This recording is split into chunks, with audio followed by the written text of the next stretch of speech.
¿Qué tal, compañeros? El día de hoy vengo a explicarles las máquinas térmicas. Comencemos. La definición moderna del término máquina es el conjunto de elementos que permite vencer una resistencia o transformar una información aplicando una energía.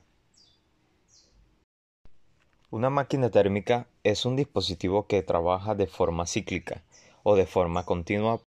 El rendimiento de estas máquinas, como siempre, es la relación entre lo que se obtiene, calor, y lo que se gana, trabajo.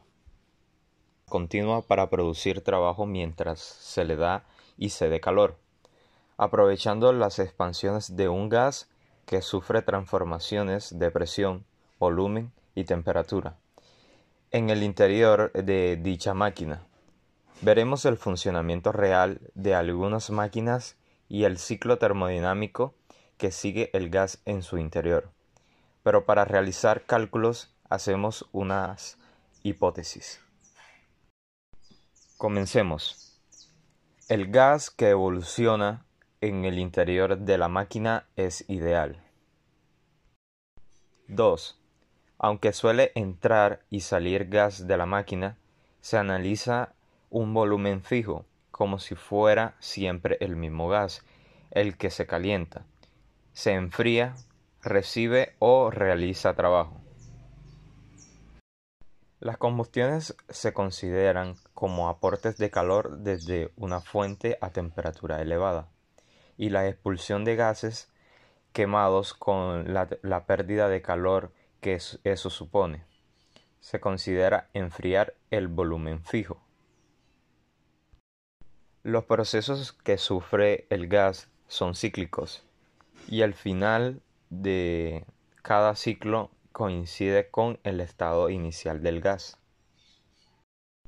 De esta forma, los motores se pueden representar mediante un dibujo muy sencillo que facilita los cálculos y entender lo que serían estos motores. Esta imagen representa este dibujo. Demos a conocer otro tipo de máquina térmica.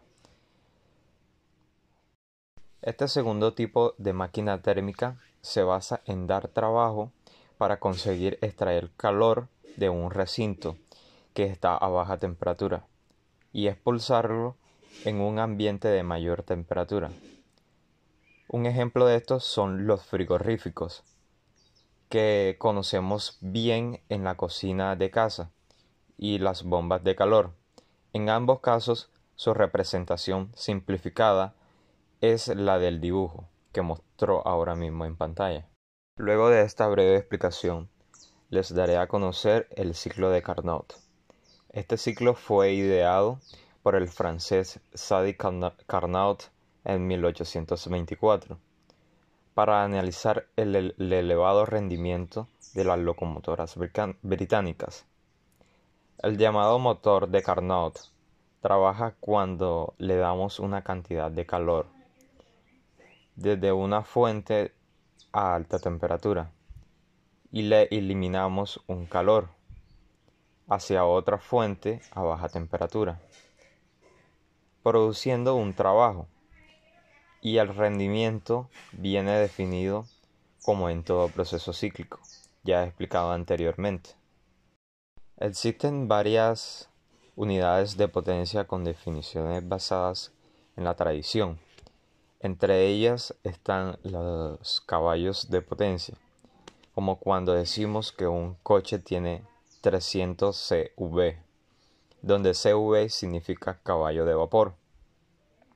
Antes de las máquinas de vapor, la fuente de potencia habitual era el trabajo de los caballos, watt, con objeto de evaluar sus máquinas en una unidad que la gente de la época pudiera entender.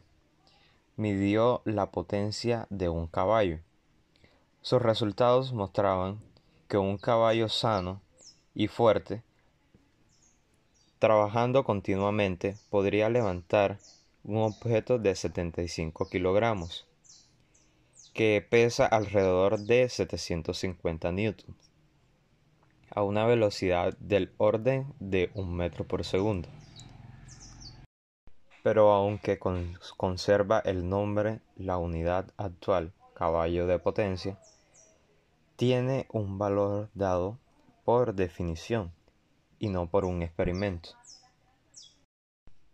En el sistema internacional, la unidad de potencia se llama, como no podía ser de otra manera, watt, en el español como vatios, de símbolo W.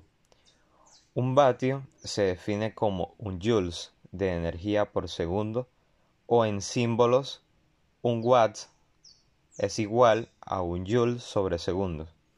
Así pues, el caballo de Watt tenía una potencia de 750 watts, ya que desarrollaba un trabajo de 750 newtons por 1 metro sobre segundo y un joules, que sería igual a un newton por metros. Según Watt, por tanto, un caballo de vapor eran unos 750 watts. Pero la potencia por sí misma no nos dice si el empleo de una máquina en concreto tiene sentido económico. Efectivamente, sabemos que la cantidad de energía mecánica que se corresponde a una unidad de energía térmica es el equivalente mecánico del calor. El hallazgo por parte de Joules de un valor para este equivalente mecánico de calor hizo posible definir las máquinas de una forma completamente nueva usando el concepto de eficiencia. Por otra parte, les explicaré las máquinas frigoríficas. Este tipo de máquinas térmicas obtienen una transferencia de calor entre dos recintos que están a distintas temperaturas, dependiendo de cómo sea la transferencia buscada. Tenemos dos tipos de máquinas. Un frigorífico recibe trabajo para absorber calor de un recinto a baja temperatura y expulsarlo en otra a temperatura superior. Componentes mínimos para una máquina frigorífica debe ser compresor, condensador, regulador o válvula de expansión y el evaporador. Existe un segundo ciclo, menos utilizado pero con mejor rendimiento que el anterior. Se realiza totalmente con gas, de forma inversa al ciclo Brayton.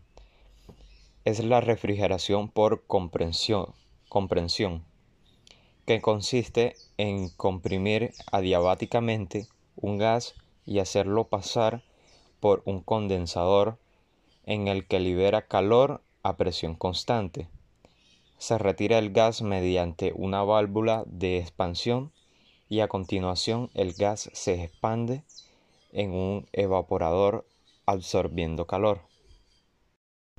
En este ciclo, el rendimiento térmico recibe el nombre de coeficiente de operación, o abreviado COP, y como siempre viene dado por la relación entre lo que se obtiene, absorbe o se dé calor, y lo que se gana, que sería trabajo.